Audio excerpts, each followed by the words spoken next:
This offense was rocking last night.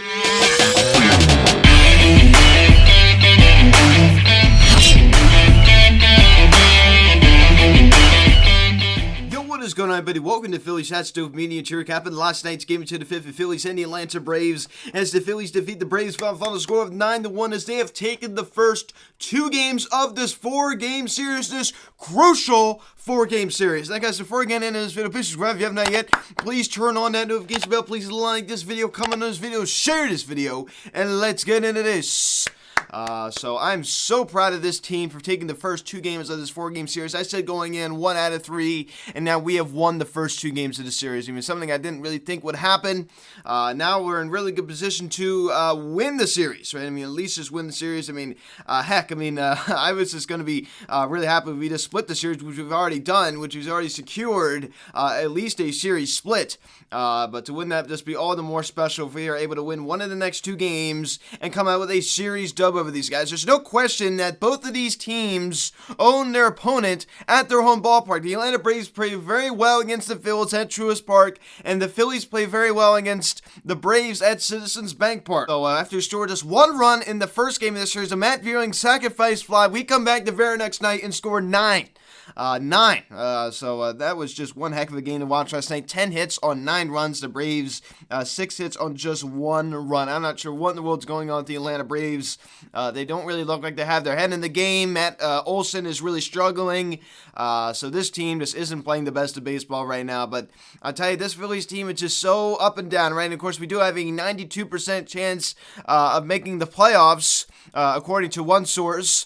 Which is very interesting. Of course, the Braves, still in a good position. I mean, you're still not too far out of first place. Of course, they're going to have a meeting with the Mets, coming up pretty soon.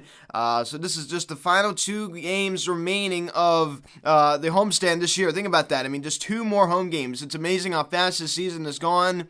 As we approach the tail end of the season, this is the 150th game of the season. Another season to cover in this Phillies team. It's just hard to believe, go back and look at it and reflect on it. I've been doing this for 4 years, ladies and gentlemen. We'll talk about that, of course, as we get to game 162. As we pick up the scoring summary here in the bottom of the second inning, Bryson Stott hits a second-place fly to right field. Alec Bohm comes around to score as the Phillies now lead it 1-0. So some fundamental baseball from Bryson Stott, who really hasn't done much at the plate as of late. And, of course, he made 3 errors in the Blue Jays series in just 2 games. Hopefully he can kind of get it going a little bit. The Phillies now lead it 1-0 off of Jake Odorizzi, of course, acquired from the Houston Astros in the Will Smith trade at the trade deadline. And then we pick it up here in the same inning. Matt Viering hits a little dunk fly ball out to right center field that drops in. Brandon Marsh comes around to score as the Phillies now lead it 2-0. So I love it. I just absolutely love it. We are putting the ball in play. We're not trying to do too much. We're not having the Bryce Harper, trying to pull off on the baseball, not looking like Kyle Schwarber hitting the ball 9 miles in the air and it's just dying at second base. I mean, we're just putting the ball in play.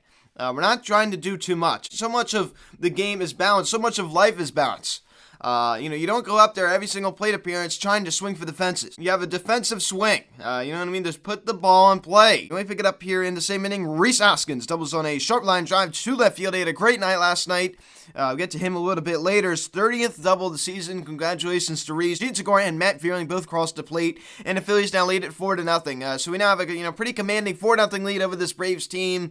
Of course, I didn't think we had it in the bag just yet, but I'm thinking hey, this is looking pretty good. I mean, we're hitting Jake Odorizzi pretty well, and I just can't believe the way the series has gone, especially how bad we played against these guys last weekend at Truist Park. It just was like, wow.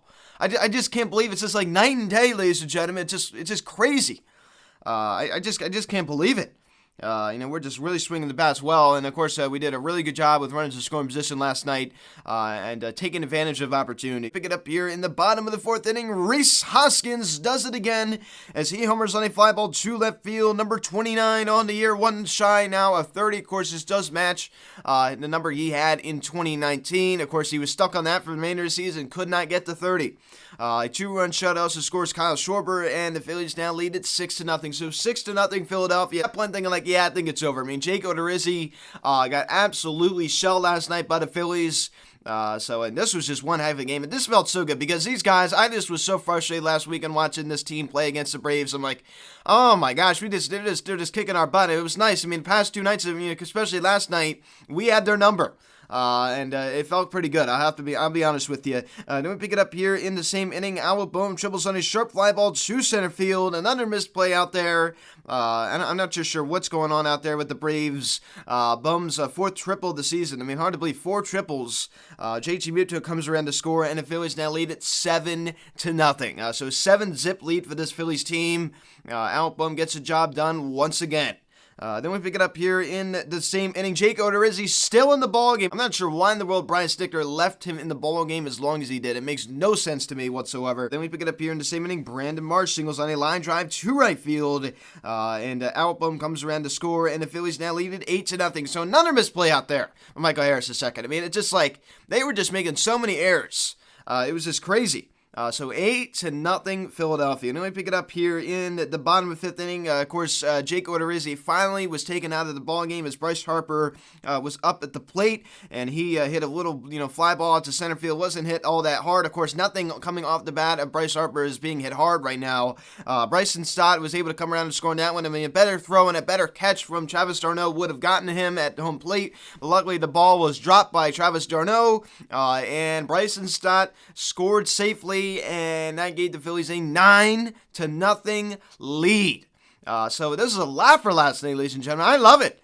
I just love it. I know Where You Hiding loves it. I mean, of course, his little rivalry with Sutter, I'm sure that he's pretty excited. Where You Hiding, if you're watching this video.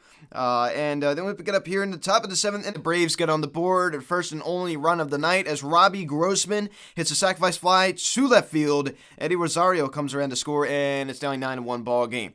So Braves get on the board, but that would be all as the Phillies defeat the Braves 9-1, take the first 2 games of this 4-game series. I'm very proud of this team. Kyle Schwarber out of the leadoff spot. He was performance when he was able to draw a walk. He strikes out 3 times. And Rhys Hoskins, 4 RBIs last night, 3 hits, of course, the double and the home run, and also collecting a single as well. He certainly had a good night last night, also drawing a walk, a 250 average now for Rhys Hoskins. Of course, that's going to be usually where he lives, right around there. And 810 OPS, 76 RBIs now in the year, 29 tanks. Bryce Harper, another hitless performance last night. Of course, he was able to collect an RB on the sacrifice fly. And he was able to draw a walk, but he also goes down strikes twice as well. I mean, he just continues to fall further and further and further away from the 300 average, a 288 average now for Harper. He continues to struggle. He's not working good at bats at all. He's not. There's not a whole lot of hope right now with Harp. I mean, as I said, I've seen Bryce Harper slumps where he's squaring up the ball right to somebody and he's jogging back to the dugout in frustration. And I'm sure he's dogging back to the dugout in frustration right now, but it's a different type of frustration. Right? It's not like, oh my gosh, I'm so unlucky. It's, oh my gosh, I'm not even putting good solid wood on the baseball. He's not playing good baseball right now. I'm not sure what in the world is going on with Bryce Harper. He just looks lost right now. It's been a tough adjustment, and I don't know why in the world Rob Thompson, our manager, is batting him cleanup. I don't know why in the world he doesn't give him a day off. I do not want to see this man in the lineup today. He needs a day of rest. Clearly there's something wrong with this guy. There's something wrong with his head right now. He needs to sit. And J.T. Realmuto collecting a knock last night as well. Also scoring one of the Phillies 9 runs. And Albert Bohm 3 knocks.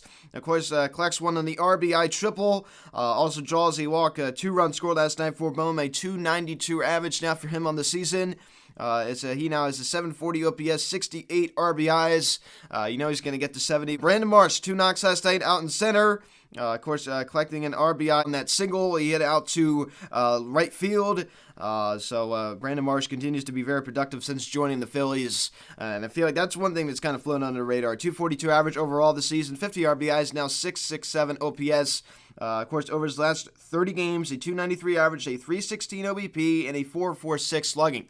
Very impressive. Of course, he was taken out of the game, later, just for precautionary reasons. Dalton Guthrie came in to take over in right field and went hitless. Gene Segura goes hitless at second. He was able to draw a walk. I mean, Gene Segura done very well in the walk department recently. I mean, it seems like, every other game on average, he's like collecting a walk. It's just been incredible. Bryson Stott collects an RBI on the sacrifice fly. I love it. Fundamental baseball. He also was able to draw a walk, and Matt Fearling gets to start out on right and then would move to center field. And he also collects a knock last night as well. So the Phillies had 10 hits. We walk 8 times as a team. We strike out 9 times as a team.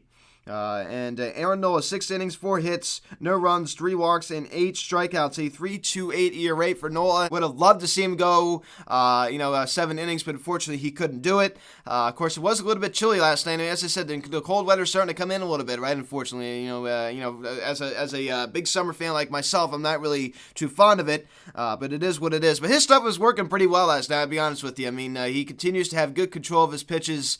I'm just really proud of the way he's been able to, really just do so much better this September. Of course, in September's prior, he has not really done so well, down the stretch. But last night was such a big game. He needed a win. And so far this September, he's thrown 21 2/3 innings. He's recorded a 2.12 ERA, 1.13 WHIP, and 28 strikeouts. So that's pretty darn good for a guy that doesn't really do so well in September. I mean, I'm guilty of saying it because guess what? He hasn't done well in September. I mean, you can't say that, oh my gosh, Aaron Nola prior to 2022 did well in September, because it's just not true. He has not done well in September in prior seasons. I don't think it's silly to suggest that. It's also silly to suggest otherwise. Oh my gosh, how in the world could you say that he's struggled? The numbers prove that he's struggled in September in years prior. But anyway, I'm very proud of him for turning that around, because that is not easy. It's not easy to pitch in tough situations. In this time of year. I mean, it's just not. There's a lot of pressure. He gets to win now 10-12 on the year. Nick Nelson, 2 innings, 2 hits, 1 run, 1 returned, and he also collects 2 strikeouts, a 4.68 ERA now for him. I mean, that's a perfect time to bring him in. Of course, I'm not the biggest Nick Nelson fan simply because of what he's done. It hasn't been very much. And Connor Brogdon, a nice 1-2-3, top of the 9th inning, striking out 2. Of course, that wasn't the most high leverage situation, but he still got the job done. A 3.43 ERA now for Brogdon. So we get the rest, the big guns out of the bullpen last night. Another night off for Seranthony, another night off for Brad Hand. So another night off for David Robertson. So I love it. I mean, 2 nights in a row. 2 nights in a row. So I love to see it. That's one perk. When your offense really comes up big and has a blowout, especially when they have to bring in Orlando Arcia, the Braves do, to pitch the bottom of the 8th inning. So that felt really good to see that. I'll be honest with you. So the Mets do win last night, as they are now 2.5 over the Atlanta Braves. Of course, the Phillies were officially eliminated from having a potential NL East division winning last night. Of course, that was over months and months ago. My mind. They said a half a game over the San Diego Padres, who have lost 2 straight. I love to see that, and I have to say it because he's just an absolute legend. You go around and look around Major League Baseball. Albert Pujols hits his 699th and 700th career home runs last night at Dodger Stadium. So congratulations to Albert Pujols on that accomplishment. 700 career home runs. We witnessed history last night, ladies and gentlemen. He's an absolute legend. So congratulations. He stands alone 4th all-time in the game. We'll never forget the date. September 23rd, 2022, Albert Pujols records his 699th and 700th home runs last night at Dodger Stadium. Of course, a team that he played with, partially last season. Congratulations to him. He's an absolute legend. 20 plus home runs, his final year in the big leagues, not bad at all. An 800 plus OPS. He's been very, very solid. I mean, for a guy that, that's that old. I mean, who knows if he's even as old as he says he is. Of course, there's the theories out there that he, is really older than he says he is. That'd be very interesting. So, 4-5 the first pitch this afternoon. Kyle Wright on the mound, 19-5 with a 3.18 ERA. I mean, certainly a good record for him. Bailey Falter, 5-3 with a 3.68 ERA. So hopefully we can come out with the win here this afternoon. Bailey Falter has been very good for us, especially when we really needed him. Certainly wasn't bad at all his last start against the Braves. He just didn't get hardly any run support. And of course he did not go the 5 innings, which is fine. So guys, thanks so much for watching this video. Please subscribe if you haven't yet. Please turn on that notification bell. Please like this video, comment on this video, share this video. Check out the social media, links, description section, at Phillies Hatsuit Media, Instagram. Follow me on Twitter, at Hatsuit Media. Card text 267-225-3392. Email me, phillieshatsuitmedia@gmail.com. So guys, thanks so much for watching. I'm Luke, and I'll talk to you later. Let's go Phillies. See you guys.